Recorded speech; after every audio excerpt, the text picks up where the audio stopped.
Thank you, Mr. Chairman. We're here today for the reauthorization of the National Aeronautics and Space Administration, which is critical to this nation and to its economic strength. Unfortunately, in the past few years, we have not funded NASA adequately in a way that reflects that unique role.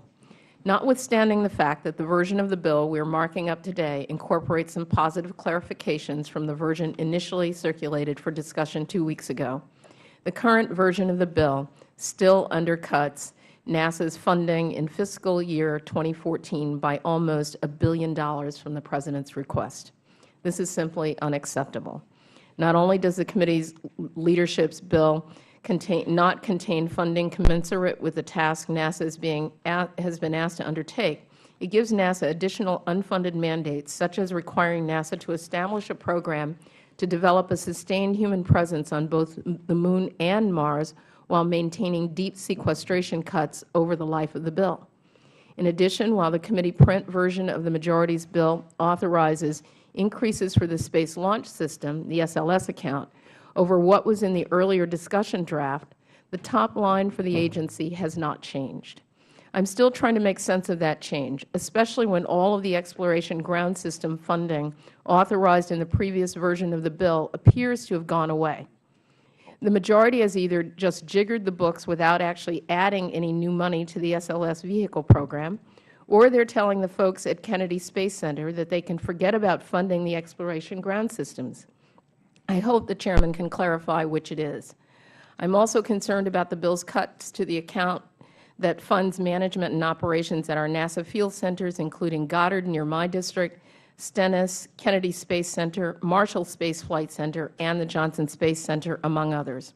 That account also funds NASA's IT security measures and independent technical authority, an essential aspect of ensuring safety and mission assurance in NASA's projects.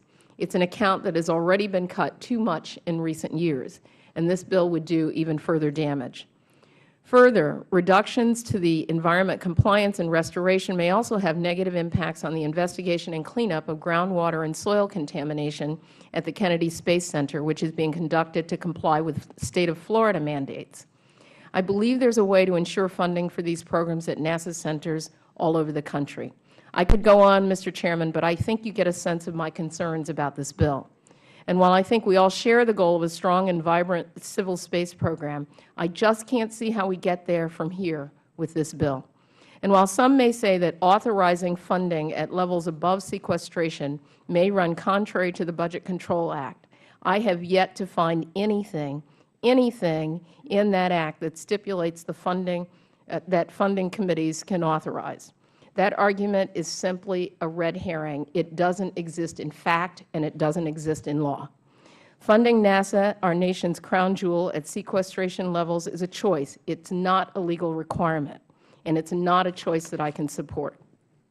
That's why I'm submitting an amendment at this markup today, which I hope will be the foundation for a continued bipartisan support and that will ensure a 21st century space innovation agenda for the multi-mission responsibilities of the agency, its people, and the thousands and thousands of highly paid workers in the private sector in this growing industry across the country and our academic community, with a presence in every single State and in many of the congressional districts represented here on this committee. And with that, I yield.